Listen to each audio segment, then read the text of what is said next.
Welcome back, and prepare to be bedazzled, because today I'm going to be commencing my review of the Funko Overwatch 2 Reaper action figure. Is this action figure a paragon of resounding perfection, or should it be relegated to the dumpster, or is it characterized by unalloyed, insipid mediocrity? In the form of quantity scored, I have to raise this action figure to be a 7 out of 10. Would I deem this action figure to be a meritorious, stupendous, stellar, extraordinary, worthwhile action figure? Well, this action figure indeed has ample merits. This action figure has a myriad of redeeming qualities. However, much to my dismay, much to my consternation, much to my chagrin, much to my agony, much to my grief, and much to my distress, he stands around 3.75 inches tall in lieu of being around 6 to 7 inches tall, so he does not coincide Emily well with a prodigious 6 to 7 inch action figure collection. Was it remiss of Funko to render this action figure around 4 inches tall in lieu of 7 inches tall? I believe it was. Fortunately, he does come bundled with interchangeable hands as well as a couple armaments. He looks like he's ready and ready to enter the fray and subdue, mutilate, brutalize, mangle, and trounce his adversaries with extreme ease. Is he a competent, adept warrior? Does he possess finesse and adroitness? I'm under the axiom that he does. He is arduous to defeat in long-range combat, to say the least. Is he impervious to damage? No. However, he is evasive. He is nimble. He is agile. He can easily evade his adversaries, and he can flank them from the shadows. When they're accosted by Reaper, they will more than likely succumb to becoming decedents. So, this action figure will tickle your fancy and pique your interest and appease you if you're an avid, devout, hardcore, avowed fan of the fictitious Overwatch franchise. This Funko Overwatch 2 Reaper action figure emulates his video game counterpart. He has a decent sculpt, decent shadings, decent textures, and decent details. Is he meticulously detailed? Well, his details may not be commensurate to the details of the 8 October's Marvel Legends action figures, but nonetheless, they are decent, to say the least. So, I'm deducting some points as a result of him lacking a Build-A-Figure piece, and as a result of him coming with scant accessories. The value he furnishes to the customer is not commensurate to the value that an 8 October's Marvel Legends action figure furnished to the customer. If you recollect, the 8 October's Marvel Legends action figures were not only sporting 32 to 40 points of articulation, and not only had high quality aesthetics, high quality details, high quality shadings, high quality textures, high quality accessories, and high quality sculpts, but also came bundled with a comic book in tandem with a Build-A-Figure piece for a meticulously detailed behemoth of a 16-inch Build-A-Figure. Even though this Overwatch 2 Reaper action figure commands a steep, staggering, hefty, exorbitant, lofty premium price of $13 plus sales tax, which is 162.5% of the retail price of an 8 October's Marvel Legends action figure. He is devoid of a Build-A-Figure piece, as well as a comic book.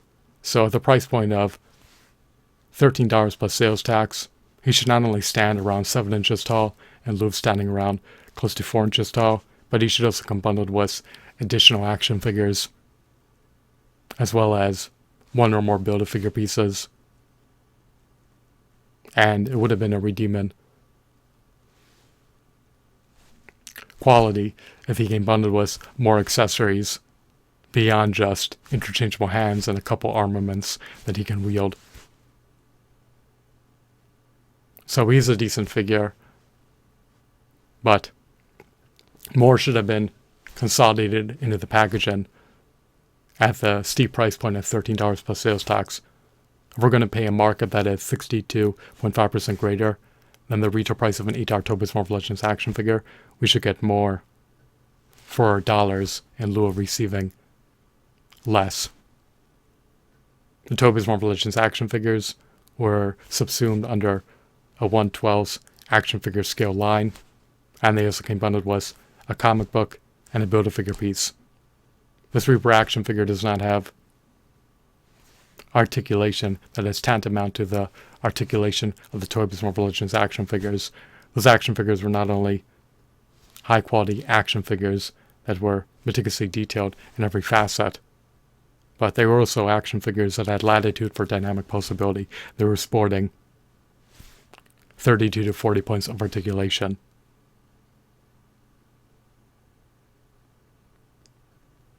I'm under the axiom that this Reaper action figure has closer to around 20 points of articulation. He's more than likely devoid of finger joint articulation. And he isn't apt to possess toe articulation. So he is a decent figure, but he should have been enlarged. He should have been a part of a 1/10 action figure scale. I would have preferred if he were 7 inches tall in lieu of 3.75 inches tall, or around that height. They're going to churn out 3.75 inch action figures of Overwatch characters, and the price point should be closer to $5 per figure in lieu of almost $14 or $15 per figure. The price will vary depending upon which jurisdiction you live in. So, 7 out of 10 is my final verdict. I'm done adjudicating over this matter. I hope that you deem this video to be intriguing, insightful, and enthralling. This Reaper action figure has tremendous merit as a 3.75 inch action figure. However, it is remiss of Funko to neglect to churn out 7-inch Overwatch action figures when people voraciously crave to usher them in to their prodigious action figure collections. It is enigmatic as to why this action figure is around 4 inches in height in lieu of being around 7 inches in height. He's going to be out of scale with most action figures in the collections of action figure collectors. So will people be deterred to buy him? Possibly. I do not think that he will appreciate in value post being released. If anything, he may potentially be apt to depreciate in value post being released, because most people do not want to dabble into buying action figures subsumed under a 1/16 scale action figure line. They prefer to earmark their dollars into procuring action figures that are a part of a 1/12 action figure scale line. However, I prefer to buy action figures that are subsumed under a 1/10 action figure scale line in lieu of buying smaller figures. I think that